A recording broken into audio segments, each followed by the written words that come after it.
விசித்ரா. வேட்டையன் படத்தில் நீங்கள் நடித்த இன்னொரு முக்கியமான நட்சத்திரம் ஃபகத் பாசில். ஆமாங்க சார். ஆமாங்க சார். அவரு கூட எனக்கு ஃபகத் வந்து நான் கும்பலிங்க நைட்ஸ் பண்ணும் போதுலேருந்து தெரியும் சார். சரி, ரெண்டாவது இங்கே ஒர்க் பண்ணும் போதும் என்னன்னா, இப்போ மலையாளத்தில் வந்து இப்போ ஃபகத் பாசில் உட்பட பல பேர் பழகிற விதத்தை சொன்னீங்க. ஆமாங்க சார். அது மாதிரி பழகுன்ற சூழல் தமிழ் சினிமாவில் இருக்கா? கண்டிப்பாக இருக்குது சார். ஃபஸ்ட்டு நான் மங்காத்தா பண்ணேன் சார். ஆமாம். மங்காத்தா பண்ணும்போது ரேடியோவில் இருந்தேன். அப்போ அவர் வெங்கட் பிரபு சார் ஒரு வாட்டி மீட் பண்ணிவிட்டு, எனக்கு நான் நடிக்கணும்னு இருக்குது, நான் ட்ரை பண்ணிகிட்டு இருக்கேன், ஏதாவது இருந்தால் சொல்லுங்கள் அப்படின்னு சொன்னேன். அவர் எனக்கு அழகாக கூப்பிட்டு சொன்னது, வா மங்காத்தாவில் நீ இருக்க, ஆனால் படத்தில் பணியாற்ற ஆரம்பித்ததுக்கப்புறம் இது மாதிரி கேரக்டர் மாற்றங்கள்லாம் நிறைய சாதாரணம். ரொம்ப ரொம்ப அதுதான் நான் சொல்கிறேன். அதெல்லாம் எப்படி ஃபேஸ் பண்ணுவீங்க? நான் இப்போ அதெல்லாம் நான் சொல்லிடுறது சார் வெளியில். அவங்ககிட்டயே சொல்லிடுறது. நான் முன்னா உள்ளே வச்சுப்பேன், என்ன நீங்கள் ஒன்று சொன்னீங்களே. இப்போ எனக்கு இல்லை சார், எனக்கு அதில் ஒன்றே ஒன்று என்ன இடிக்குதுன்னா, பாரதியத்தோட 2 படம் ஒர்க் பண்ணீங்க. One of the coolest director sir அவர். ரொம்ப எப்படி சொல்கிறதுன்னா, ஆளுங்க தானே நம்மள இவ்ளோ தூரம் சப்போர்ட் பண்ணி கூட்டிட்டு வந்தாங்க. அவங்களுக்கு தெரியாதா அவங்களோட பெஸ்ட் ஹாலிடேஸ் நம்ம கூட தான்னு? GT Holidays, South India's #1 travel brand.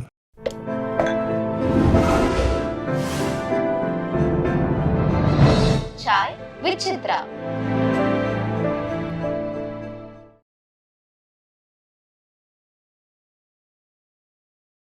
காலா முடிச்சுட்டு நாங்கள் அப்போ விஸ்வாசம் பண்ணிட்டு இருந்தோம் ஹைதராபாத்தில் விஸ்வாசம் முடிச்சுட்டு சென்னைக்கு ரிட்டர்ன் ஆகுறோம். அப்போ வந்து இவங்க காலாவோட தெலுங்கு ஆடியோ லான்ச்சுக்கோ தெலுங்கு ப்ரெஸ் மீட்டுக்கோ போகிறாங்க காலா படத்துக்காக. ஸோ போயிட்டு வராங்க, ஹைதராபாத்தில் இறங்குறோம்.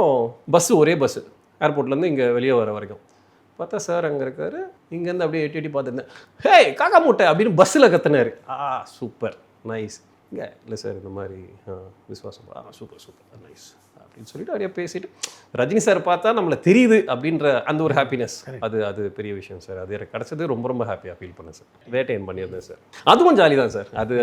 அதில் ஆனால் அதில் ஒரு 2 சீன்ஸ் போயிடுச்சு சார். அது மட்டும் வந்திருந்ததுன்னா இது இன்னும் எனக்கு டபுள் மடங்காக இருக்கும். ஏன்னா அப்போ வந்து அதில் ஒரு படத்தில் என்னோட பேர் வந்து அசோக், வேட்டையனில்.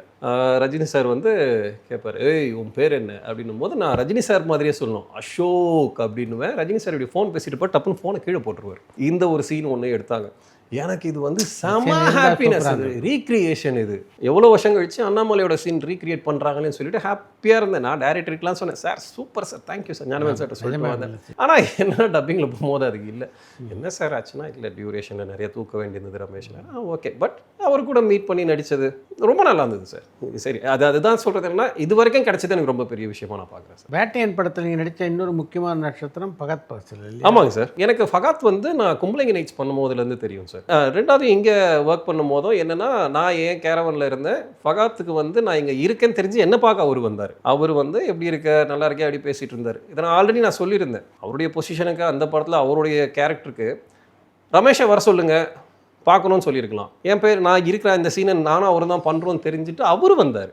அவர் வந்து உட்காந்து நான் பேசிட்டு ரொம்ப நல்லா இருந்தது சார். அது இப்போ இல்லை சார், எனக்கு அவர் கும்பலிங்கி பண்ணும்போதே அப்போ தான் ஃபர்ஸ்ட் டைம் மீட் பண்ண மாதிரி கூட அவர் என்னை வச்சுக்கல. ரொம்ப கம்ஃபர்டபுளாக தான் வச்சுருந்தார். அதுக்கப்புறம் அங்கே ரொம்ப நாள் இருந்ததால் இங்கே வரும்போது அது இன்னும் அதிகமாக தான் சார் இருந்தது. அவர் கூட ஒர்க் பண்ணது ரொம்ப சந்தோஷமாக. அண்ட் ஆல்சோ நாங்கள் விக்ரம் வேறு நடிச்சிருக்கோம். ஸோ அதனால் அங்கேயும் மீட் பண்ணியிருக்கோம். ஸோ அங்கேயும் பேசியிருக்கோம். அதனால் அவருக்கு அந்த ஒரு ஹெசிடேஷனோ, இவங்க இந்த ரோல் தானே பண்ணுறாங்க, இவங்ககிட்ட நம்ம போய் பேசணுமோ அப்படின்ற எந்த எண்ணமும் அவங்ககிட்டலாம் இல்லை சார். நல்லாவே பழகினாங்க சார். எப்படி மலையாள பட வாய்ப்புகள்லாம் அமைஞ்சு? எனக்கு தெரியல சார். எனக்கு எப்படி நான் நினைக்கிறேன்னா சார், அதுக்கு என் டைரக்டர் அல்ஃபோன்ஸ் புத்திரன் தான் சார் சொல்லணும். ஆக்சுவலாக என்னுடைய முதல் படம் நேரம் ரிலீஸ் ஆனது சூதுகவும். ஆமாம். ஸோ நேரமும் அங்கே பைலிங்குவல். அதுக்கப்புறம் வாய்மொழி பேசுவோம் படமும் பைலிங்குவல் பண்ணாங்க சார், துல்கர் கூட பண்ணது. ஸோ இந்த 2 படமும் அங்கே கொஞ்சம் நோட்டபுளான படம். அதுக்கப்புறம் வடக்கன் செல்ஃபின்னு ஒரு படம் பண்ணேன். அதுக்கப்புறம் ஷகலகலா ஷாலான்னு ஒரு படம் பண்ணேன். மார்கோனி மத்தாயின்னு ஒரு படம் பண்ணேன். இதெல்லாம் பார்த்துட்டு எனக்கு ஒரு வாட்டி கால் பண்ணி கேட்டிருந்தது, இந்த மாதிரி கும்பலிங்கி நைட்ஸ் பண்ணுறோம், ஒரு 3 to 4 days தான் இருக்கும், வருவீங்களா அப்படின்னு. அப்புறம் டீம் யாருன்னு கேட்டேன் சார். டீம் சொன்னாங்க.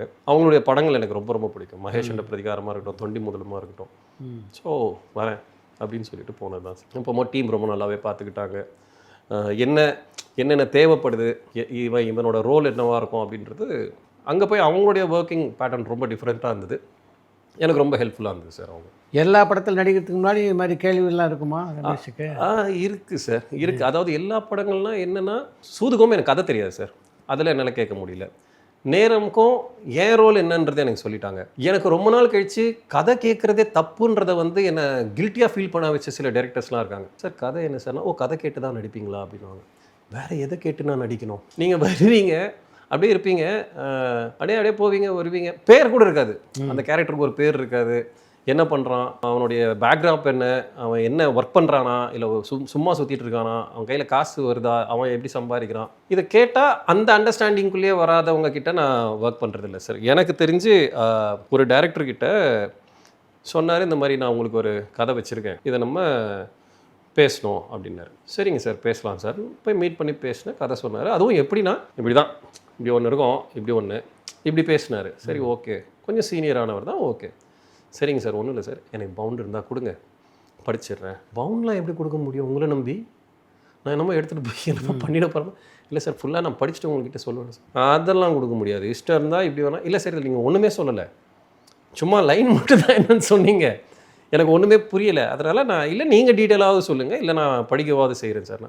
அவர் இன்னும் என்னென்னா, நான் கேட்குறேன் சார் கதையை ரெஜிஸ்டர் பண்ணியிருப்பீங்களா சார், இல்லை நான் உங்கள் ஆஃபீஸ்லேயே உட்காந்து படிக்கிறேன் சார், அதெல்லாம் தர முடியாதுன்னு உடனே ஓகே, இவர் கூட நமக்கு என்ன பண்ணாலும் செட் ஆகாதுன்னு தெரிஞ்சிருச்சு. சரிங்க சார் நான் இதை பண்ணல சார்னு சொல்லிட்டு வந்துட்டேன். கதையை கேட்டு நடிக்கிற அந்த கேரக்டருக்காக தானே சார் கேட்குறோம், அதை கேட்டு நடிக்கிறதுல தப்பாக எனக்கு எதுவும் பெருசாக படல. நம்ம வந்து கதை பிடிச்சிருந்தா நம்ம ஒரு ஆட்டிடியூடோடு பேசினா பரவாயில்ல, நம்ம ரிக்வெஸ்ட்டாக தான் கேட்குறோம், அது அவங்களுக்கு பிடிக்கலன்னும் போது ஓகே, நமக்கு அந்த இது செட் ஆகாது சார். கதை சொல்கிறதுல பல டேரக்டர்களுக்கு தயக்கம் இருக்கா? இருக்குது சார். தயக்கம்னா நான் எப்படி சொல்லுவேன்னா, சில பேருக்கு சொல்ல வராதுன்னு அவங்களே சொல்லுவாங்க.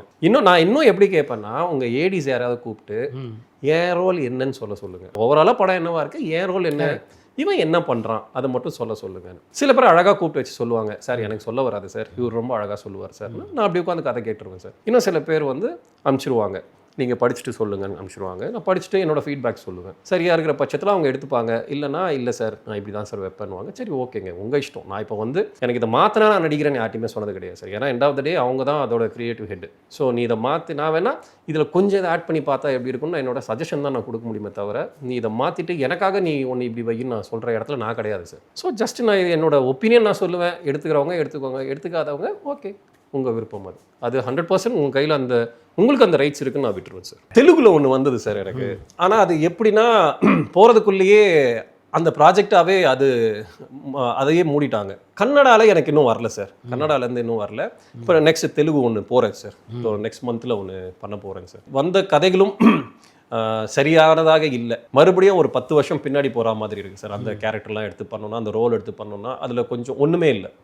ஸோ அதனால் அதை நான் வேண்டான்னு சொல்லிட்டேன் சார். தெலுங்கு நெக்ஸ்ட் ஒன்று போகிறேன் சார். இப்போ மலையாளத்தில் வந்து இப்போ பகத் பாசி உட்பட பல பேர் பழகிற விதத்தை சொன்னீங்க. ஆமாங்க சார். அது மாதிரி பழகுன்ற சூழல் தமிழ் சினிமாவில் இருக்கா? கண்டிப்பாக இருக்குது சார், அதெல்லாம் இருக்குது சார். சார் நான் ஒர்க் பண்ண படத்தில் ஆல்மோஸ்ட் நான் ஒர்க் பண்ண எல்லா ஹீரோஸும் சரி, என் கூட ஒர்க் பண்ண க்ரூ எல்லாருமே சரி சார், இப்போ வரைக்கும் நல்ல ஒரு ஃப்ரெண்ட்லியான ஒரு இதில் தான் சார் இருக்கும். நல்ல ஒரு பாண்ட் எங்களுக்கு இருக்குது சார்.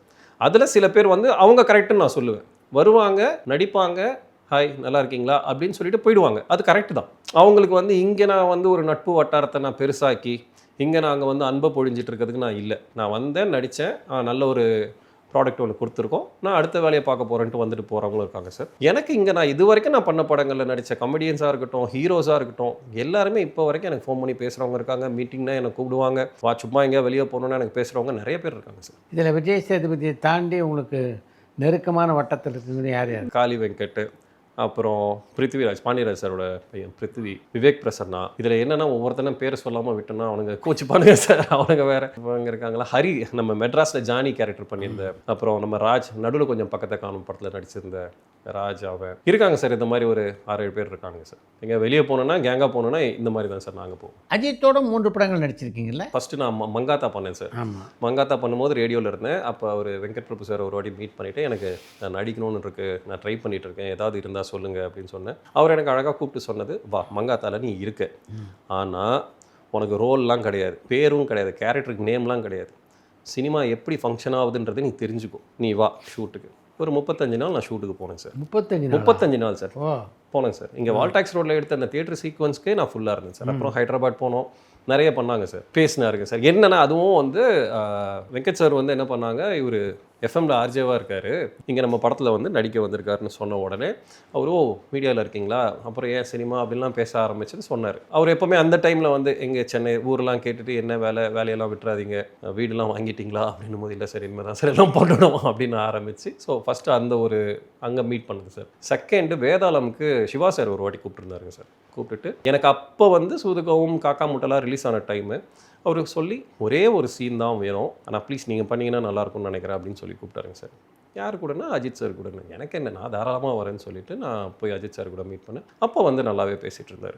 சார் இன்ட்ரடியூஸ் பண்ணும்போது எனக்கு தெரியுமே மங்கா தலைவர் நடிச்சிருக்காரு, நாங்கள் தான் உங்களுக்கு இன்ட்ரடியூஸ் பண்ணுன்ட்டு சிவா சார்ட்டு இவர் சொல்லிட்டாங்க. தேர்ட் டைம் வந்து விசுவாசம் சார். அப்போ எனக்கு கல்யாணம் முடிச்சுட்டு ஒரு ஒரு 1 வீக்கில் நான் ராமோஜிக்கு கிளம்புறேன் சார். போகிறேன், வாங்க புதுமா பிள்ளை அப்படின்னாரு. எனக்கு பகீர் ஆகிடுச்சு. ஐயோ சார் அவ்வளோ பார்த்துருக்காரு அப்படின்னு ஒன்று. எப்படி இருக்காங்க, எப்படி இருக்குது கல்யாண லைஃப்லாம் அப்படின்லாம் நல்லா பேசிட்டு ஒரு 1.5 மாதம் சார் சந்தோஷமாக ராமோஜிலேயே இருந்தோம் சார் அவர் கூட. எனக்கு தெரியும் என்னோடய ரோல் என்னவா வருதுன்னு எனக்கு தெரியும் அந்த படத்தில். ஏன்னா எனக்கு வேறு ஒன்று சொன்னாங்க, பட் அங்கே போன உடனே நெக்ஸ்ட் ஷெட்யூல்னு ஒன்று போயிட்டே இருக்குது. எனக்கு தெரியுது ஓகே இதில் இல்லை, பட் எனக்கு இப்படி இருந்ததை ஃபுல்லாகவே பாசிட்டிவாக மாற்றிட்டது சார் மாற்றிட்டார். டீமே க்ரூவாகவே எப்படி இருப்பாங்கன்னா இன்றைக்கி நான் சமைக்கிறேன் அப்படின்ட்டு க்ரூவுக்கு ஒரு சாப்பாடு வரும், இன்றைக்கி அவங்க சமைக்கிறாங்க அப்படின்னு ஆளாளுக்கு இந்த சாப்பாட்டு போட்டி ஒன்று நடந்துக்கிட்டு இருக்கும். ஏதாவது ஒன்று பேசி அரட்டை அடிச்சிட்டு இருப்பாங்க. அப்புறம் திடீர்னு ஒரு கேம்லாம் ஆட ஆரம்பிப்பாங்க. நல்லா இருந்தது சார். அஜித் சார் கூட ஒரு 1.5 மாதம் அவர் கூட ஒர்க் பண்ணிவிட்டு வந்தது ரொம்ப சந்தோஷமாக இருந்தது சார். படத்தில் பணியாற்ற ஆரம்பித்ததுக்கப்புறம் இது மாதிரி கேரக்டர் மாற்றங்கள்லாம் சாதாரண ரொம்ப அதுதான் நான் சொல்கிறேன். அதெல்லாம் எப்படி ஃபேஸ் பண்ணுவீங்க? நான் இப்போ அதெல்லாம் நான் சொல்லிடுறது சார் வெளியில். அவங்ககிட்டயே சொல்லிடுறது. நான் முன்னெல்லாம் உள்ளே வச்சுப்பேன், என்ன நீங்கள் ஒன்று சொன்னீங்களே இப்போ எனக்கு இல்லை சார். எனக்கு அதில் ஒன்று என்ன இடிக்குதுன்னா, முடியாத பட்சத்துக்கு நீங்கள் அதை தூக்குறீங்கன்னா ஓகே, எடுத்து வைப்போம், வந்தால் வரும் அப்படின்ற பட்சத்துக்கு உங்கள் காலமும் வேஸ்ட்டு, எங்கள் டைமும் வேஸ்ட்டு. நீங்கள் எடுத்துகிட்டு ஒரு இம்பார்ட்டன்ட் இருக்குது அந்த கேரக்டருக்கு அப்படின்னு நீங்கள் சொல்லி கூப்பிட்டுட்டு அது ஏன் வந்ததுன்னே ஒரு ஸ்க்ரீனில் ஒரு டைம் இருக்குது பார்த்தீங்களா, அது வந்து எப்படி இருக்கலாம்னு நான் ஆசைப்பட்றேன்னா, இப்போ ஃபஸ்ட்டாக ஒன்று ட்ரை பண்ணுறாங்களே சார். நான் ஒன்றும் பெரிய சீனியர் ஆக்டரோ இல்லை ரொம்ப பார்த்துட்டோ ஒரு பெரிய நடிகரோன்னு நான் சொல்லலை. இன்னும் தேடிட்டு இருக்காங்களே சார் வாய்ப்பு. கொஞ்சம் ஒரு படம் 2 படம் பண்ணவங்க அவங்களுக்கு நீங்கள் கொடுத்தீங்கன்னா அது அவங்களுக்கும் ஒரு நல்ல பூஸ்ட்டாக இருக்கும். இந்த படத்தில் நான் இந்த ரோல் நான் பண்ணியிருக்கேன் அப்படின்றது அவங்களுக்கும் ஒரு நல்ல விஷயமா இருக்கும். அது வரலனாலும் அவங்க பெருசாக எடுத்துக்க மாட்டாங்க, அனுபவம் போதும்னு வச்சுப்பாங்க. இங்கே சண்டையை போட்டு இந்த மேனேஜர்கிட்ட சண்டையை போட்டு வாங்க அப்படின்னு வர வச்சு எடுத்து அது இல்லாத டைம் அப்போலாம் நான் இப்போலாம் கேட்டுடுறேன், ஏன் சார் இப்படி பண்ணுறதுக்கு பண்ணாமலே இருந்திருக்கலாமே சார் அப்படின்னு. புரியுது, என்ன பண்ணுறது, விடுங்கன்னு போது ஓகே, உண்மை அதுதான், வேற என்ன பண்ண முடியும், ஆனால் போய் சண்டையாக போட்டுட்ருக்க முடியும். அதனால் நான் இப்போலாம் கேட்டுறது என்ன எக்ஸாக்டாக என்ன, அதுக்கு தான் நான் புக்கே கேட்குறது. நான் புக்கு கேட்குறதுக்கான விஷயமே வந்து ஆரம்பத்தில் நான் பட்ட இந்த மாதிரியான சில அனுபவங்கள் தான். பெருசாக அந்த அளவுக்கு நான் பாதிக்கப்பட்ட மாதிரி சார் ஸ்டார்டிங்கில் இருந்தது சார். ஸ்டார்டிங்கில் ஒன்று சொல்லி நானும் இன்னொரு நடிகரும் ஒரு படம் பண்ணோம். நாங்கள் 2 பேரும் நினச்சிட்டு இருக்கோம் நாங்கள் 2 பேரும் தான் அந்த படத்துலேயே இருக்கோன்னு. அப்புறமா தான் தெரியுது படம் முடியும் போது அந்த படத்தோட ஹீரோவே வேற ஒருத்தர் இருக்காருன்னு. இது வந்து என்ன விட்டுருங்க, ஹீரோவாக நடிச்சிட்டு இருந்தார் பாருங்க ஒருத்தர். அவருக்கு மிகப்பெரிய ஏமாற்றம். அவர் என்னவாயிட்டாருன்னா, இந்த புதுசாக வந்த கேரக்டர் வந்து இவர் அடிக்கணும், இவர் பிரச்சனை பண்ணுறாரு ஸ்பாட்டில். என்ன நினச்சிட்டு இருக்கீங்க, என்னன்னு சொல்லி என்கிட்ட கதையை எடுத்தீங்க, இங்கே என்ன வந்து பண்ணிட்டு இருக்கீங்க, பார்த்தா ப்ரொடியூசரோட பையன் அந்த புதுசாக வந்தவன். அது ஒன்றுமே பண்ணியிருக்க முடியாது இவனு. ஆனால் அது ஏமாத்துற வேலை தானே சார். இவங்ககிட்ட நீங்கள் ஒன்று சொல்லிட்டு, ஏன்னா நீங்கள் டபுள் ஹீரோன்னு சொல்லியிருந்தீங்கன்னா கூட முடிஞ்சு போச்சு. இப்படி ஒரு எபிசோட் இருக்குதுன்னே எங்களுக்கு தெரியாது. அந்த மாதிரிலாம் சீன் பண்ண முடியாதுன்னு சொல்லிட்டு சரி ஓகே. ஆனால் இந்த கேரக்டர் இவர் அடிக்கிற மாதிரி எடுத்தாங்க, வேற ஒருத்தரை வச்சு டூப்பு போட்டு அப்படி ஒன்று வச்சு எடுத்தாங்க. ஸோ அதில் தான் தெரியுது ஓகே, கொஞ்சம் இங்கே பார்த்து தான் இருக்கணும் போல இருக்கேன்ற மாதிரி இருந்தது சார். பரவாயில்ல, நான் கூட நல்லா நடிக்கணும்னு எந்த படத்தை பார்க்கும்போது தோணுச்சு. எனக்கு சூதுகோம் எனக்கு தோணுச்சு சார். ஏன்னா எனக்கு அந்த தியேட்டர் எக்ஸ்பீரியன்ஸ் எனக்கு நல்லா ஞாபகம் இருக்குது சார். ரொம்ப தேடிட்டு இருந்தோம் இந்த மாதிரி நமக்கு ஒன்று வாழ்க்கையில் நடக்காதா அப்படின்னு. முதல் படத்தில் அது நடந்தது. அதுவும் தியேட்டரில் பயங்கர அப்ரிசியேஷன். எனக்கு வெளியே வர முடியல, அப்படியே கொண்டாடுறாங்க. அவன் தான்டா அந்த கேரக்டர் பண்ணாமல் பாரு, அவன் தான்டா அவன். நான் அப்பப்போ மறுபடியும் போய் படத்தை பார்க்கும்போது மறுபடியும் படம் பார்க்க வந்தவங்க இருப்பாங்க இல்லைங்களா, அப்போல்லாம் சொல்லுவாங்க, டேய் நம்மளோட இன்ட்ரோடக்ஷன் சீன் வரும்போது டே இவனை மட்டும் நோட் பண்ணிகிட்டே இருக்குண்ணா, இவன் என்ன நான் பண்ணுறான் மட்டும் பாருங்கண்ணா. இதெல்லாம் ரொம்ப ரொம்ப ஹாப்பியாக இருந்தேன் சார் அந்த டைமில். பாரஞ்சித்தோட 2 படம் ஒர்க் பண்ணீங்க sir. One of the coolest director sir அவர். ரொம்ப எப்படி சொல்கிறதுனா, ஒரு 2000-3000 பேர் இருப்பாங்க சார். அந்த இடத்துல ரொம்ப சத்தமே இல்லாமல் பெரிய விஷயத்த செஞ்சுட்டு இருப்பேன். அப்படி பண்ணாதம்மா, 1 மோர் போலாண்டா டே, அவ்வளோதான், இவ்வளோ தான் சார் இருக்கும். நாங்கள் கபாலி பண்ணும்போதாவது நான் ஒரு ஷாட்டுக்கு தான் வந்தேன். காலாக்கெலாம் நான் கிட்டத்தட்ட ஒரு 72 days கொடுத்துருக்கோம். இங்கே EVP செட்டு போட்டாங்க, தாராவியில் போய் எடுத்தோம் சார். தாராவியில் எடுக்கும்போது சில ஸ்ட்ரீட்லலாம் நீங்கள் போயிட்டு வண்டி வந்து யூட்டர்ன்லாம் பண்ண முடியாது. இப்படி வர வண்டி அப்படியே ரிவர்ஸ் தான் திரும்ப போய் ஆகணும். மறுபடியும் அந்த ஷாட்டுக்கு ரெடி பண்ணுவாங்க. அதில் யாராவது ஒருத்தவங்க எதாவது பண்ணிட்டாங்கன்னா கத்த மாட்டார். ஏன்டா அப்படி பண்ணுற, மறுபடியும் ஒழுங்காக பண்ணுறா படா, இவ்வளோதான். இங்கே இந்த க்ரௌட்லலாம் வச்சு எடுத்த சீன்லலாம் சில அம்மாக்கள்லாம் ரொம்ப பொங்கி அழுவாங்க. அம்மா அம்மா அம்மா அம்மா அவ்வளோலாம் இல்லை, ஜஸ்ட் அரெஸ்ட் பண்ணியிருக்காங்க, சாவல் அவர். ஸோ மெதுவாகவே அழுவுங்க. இவ்வளோ தான் நடக்கும். ரொம்ப ரொம்ப பெரிய இதை வந்து ரொம்ப ஈஸியாக ரொம்ப காமாக ஹேண்டில் பண்ணுவார் சார். நுணுக்கங்கள் ரொம்ப அதிகமாக தெரிஞ்சவர் சார் அவர். இங்கே இதை வச்சோன்னா இதோட ரிசல்ட்டு வெளியில் பாமாக இருக்குன்றது அவருக்கு மட்டும்தான் சார் தெரியும். அந்த மாதிரி ரொம்ப நல்லா ஒர்க் பண்ணுற ஒருத்தர். நான் சார்பேட்டாவோட ஒரு நாள் ஷூட்டுக்கு போயிருந்தோம். நான் சொன்ன இந்த நண்பர்கள் எல்லாருமே ஒரு வாட்டி சரி வாங்கடா பார்க்க போகலான்ட்டு அப்படின்னு போனோம். அங்கே கீழே ஏதோ ஒரு பெரிய சண்டை நடக்குது, அடிச்சுக்கிறாங்க. டேய் அப்படி ஓரமாக போய் அடிச்சுக்கோங்கடா அப்படின்ட்டு ஷாட் எடுத்துகிட்டு இருக்காரு. கிட்டத்தட்ட ஒரு கலவரம் மாதிரி நடந்துக்கிட்டு. நிஜமா சண்டையா? நிஜமான சண்டை. யாரா வெளியிலேருந்து யாரோ வந்திருந்தாங்க, ஏதோ ஏரியாவிலேருந்துலாம் வந்திருந்தாங்க. ஸோ அங்கே ஏதோ நடந்த ஒரு சண்டை. அப்படி ஓரமாக போய் அடிச்சுக்கோங்கடா, நாங்கள் ஷூட்டிங் எடுக்கணும்னு சொல்லிட்டு ஜாலியாக எடுத்துகிட்டு இருக்காரு இங்கே படத்தை. மறுபடியும் போய்ட்டு என்னடா இப்போ அவங்கெல்லாம் ஆளுங்கெல்லாம் சைஸ்லாம் நமக்கு பார்க்கும்போதே பயமாக இருக்கும் சார். அந்த மாதிரி இருக்கா, இப்போ இங்கெல்லாம் சண்டை போடாதீங்க, போங்க, நீ கிளம்பு இல்லைனா கத்திக்கிட்டு கொண்டுட்டு ஸ்பாட்டில் நிறுத்திட்டு அப்புறம் எடுத்துக்கலாம்லாம் இல்லை. ஏன்டா சண்டை போட்டுட்ருக்கேன், இவ்வளோ தான் சார் அதிகபட்சமாகவே இருக்கும். ரொம்ப அதிகமான அவ்வளோ தான் உன்னை சா வச்சுக்கும் அப்படின்னு வரும். இவ்வளோ தான், அதுவும் சிரிச்சுக்கிட்டே தான் சொல்லுவார். இவ்வளோ தான் அவர்கிட்ட இருக்கும். ரொம்ப காமான அவர் பேசுகிற அரசியல் வேறு, ஷூட்டில் ரொம்ப காமான ஒரு டைரக்டர் சார் அவர். உங்களை ஒரு நல்ல நடிகராக மாற்றியதில் யார் யாருக்கெல்லாம் பங்கு? நலனுக்கு ஒன்று இருக்குது சார். அப்புறம் பிஜு சார் ஆரஞ்சு மிட்டாய் படம் கொடுத்தது, டிமாண்டே காலனி அஜய் ஞானமூர்த்தி எனக்கு கொடுத்தது இருக்குது, விநாயக் குட் நைட் கொடுத்தவருக்கு இருக்குது. இது எல்லாத்துலேயுமே என் கூட நடிக்கிற சக ஆர்டிஸ்ட்டுங்களுக்கும் இதில் கிரெடிட் இருக்குது சார். அந்த விதத்தில் எனக்கு வந்து விஜய் சேதுபதியும் சரி, ஜெயம் ரவி அவரும் சரி, இது இப்படி பண்ணி பார்க்கலாமா அப்படி பண்ணி பார்க்கலாமா, டிக் இதெல்லாமே கொஞ்சம் மாற்றி கொஞ்சம் அப்படியே அப்ளை பண்ணி பார்ப்போம்னு சொல்லிட்டு அதெல்லாம் கொஞ்சம் நிறைய கொடுத்தது. காக்கா முட்டை மணிகண்டன் அவரை சொல்லணும். அவர் வந்து எப்படின்னா பார்த்துட்டு கரெக்டு மைண்டில் இதை வச்சுக்கோங்க, ஆனால் இதை பண்ணாதீங்க அப்படின்னு. இது என்ன புது மேட்ச்சாக இருக்குது, நமக்கு புரியலையே, இதை பண்ணாதீங்க ஆனால் இது மைண்டில் இருக்கணும், இந்த லெவலில் பண்ணுங்க அப்படின்னு சொல்லுவார். அவருடைய கற்றுக் கொடுக்குற முறையும் ரொம்ப சுவாரஸ்யமாக இருக்கும். இப்போ அபிஷந்த் வரைக்கும், என்னுடைய வயசில் ரொம்ப சின்ன பையன், அவன் வரைக்கும் எனக்கு வந்து நல்லா. இப்போ நான் அதே படத்துலையும் சசிகுமார் சார் கூட நான் நடிச்சிருந்தேன். அவரும் எனக்கு வந்து நிறைய இப்படி பண்ணி பார்க்கலாமா, இந்த டைம் இல்லாமல் இந்த டைம் பண்ணி பார்ப்போமா அப்படின்னு. ஏன்னா நம்ம கூட நடிக்கிற கோ ஆர்டிஸ்ட் நம்மளை எப்படி வச்சுக்கிறாங்களோ அதுதான் ஸ்க்ரீனில் எலிவேட் ஆகும் நான் பார்க்குறேன். ஸோ அந்த விதத்தில் இப்படி இருந்த இவங்க எல்லாருமே எனக்கு வந்து மாற்றினவங்க தான் சார். இந்த குட் நைட்டும் டூரிஸ்ட் ஃபேமிலியும் நடிக்கும்போது இந்த படங்கள் இப்படிப்பட்ட ஒரு வெற்றியை குவிக்கும்னு தெரியும். எனக்கு குட் நைட் தெரியும் சார், ஏன்னா அதில் மணிகண்டன் வந்துட்டான்.